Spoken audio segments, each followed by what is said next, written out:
het is heel simpel. Joh, wat dan van je vriendin, dat zijn verwachting is, dat je een kind krijgt. Hè, dat is allemaal leuk en zo.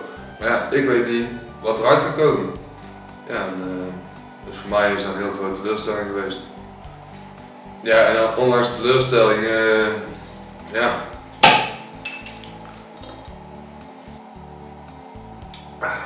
Doe ik er toch nog best veel voor. Frankie, papa is even bezig. Ja, vergeet gewoon energie. Ik ben kapot. Ja, ik heb nou ook nog gaan werken. 2 dagen per week.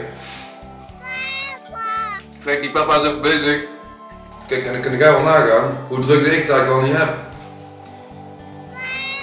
Frankie, even niet, papa is bezig. Frankie, doe een speeltje voor papa halen. Dat is dan wel weer gemak, hè?